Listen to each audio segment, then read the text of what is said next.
ওহো মনে ছিলেন নি তারে ফেসবুক যারা চালা তারা তো চিনার কথা।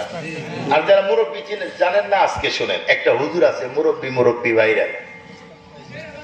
তো এই হুজুর উনি বলতেছে যে আমি এক জায়গায় ওয়াজে গেলাম, একজন বয়োবৃদ্ধ মানুষ আমার কাছে আসলো। আসার পরে বলতেছে আপনি কি মোস্তাক ফয়জি হুজুর? বলে হ্যাঁ মোস্তাক ফয়জি হুজুর। কি বলতে চান? বললো যে হুজুর আমি একটা কথা বলার জন্য আসছি। বলেন কি বলবেন? বলে আমি যে কথা বলতে চাই এত লোকের মধ্যে বলা যায় না, লোকদেরকে আপনি বাহির করে দেন। মোস্তাক ফয়জি হুজুর তেমনি রসিক মানুষ, বললো আরে মুরব্বী কি বলবেন, লোক থাকলে সমস্যা কি, বলেন।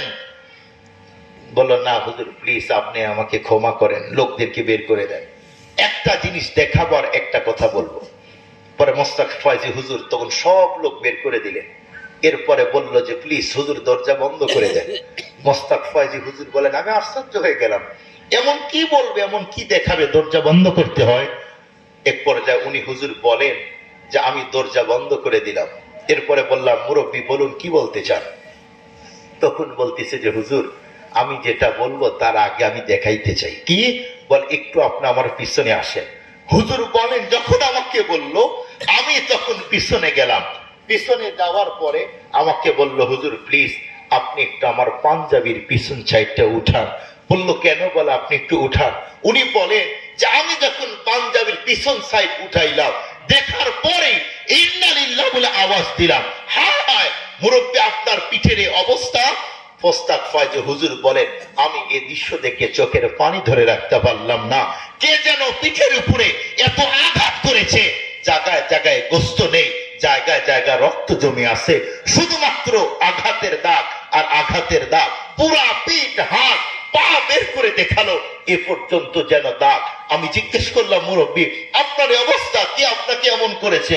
বললো হুজুর দুঃখের কথা কি বলবো, আল্লাহ 5টা কন্যা দিয়েছে, এরপরে একটা ছেলে দিয়েছে।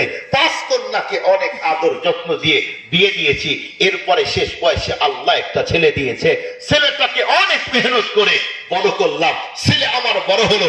ছেলে অল্প কিছুদিন আগে বিয়ে করেছে, প্রায় 1-1.5 বছর হবে। আমার এই ছেলে তার স্ত্রী কোথায় ওঠে এবং বসে, আমরা স্বামী স্ত্রী কিছুই বলি না। একদিন হঠাৎ করে আমি এবং তার মা দুইজনই শুয়ে আছি, আমাদের ঘরে ধাক্কা দিয়ে ঢুকলো। ঢোকার পরে তার মাকে গালি দেয়, বকা দেয়। আমি বললাম এই বাবা তোমার মাকে গালি দাও কেন, কি হয়েছে তোমার, তুমি কি পাগল হয়েছো, তুমি কি নেশা করে আসছো নাকি? নিজের মাকে এমন ভাবে অশ্লীল ভাষায় কেউ গালি দেয়, বকা দেয়? তখন বললো আয় পুরা চুপ করবি, তুই কথা বলবি না, তোরা দুইজন খুব পেরে গেছিস। এভাবে আমাদের দুইজনকে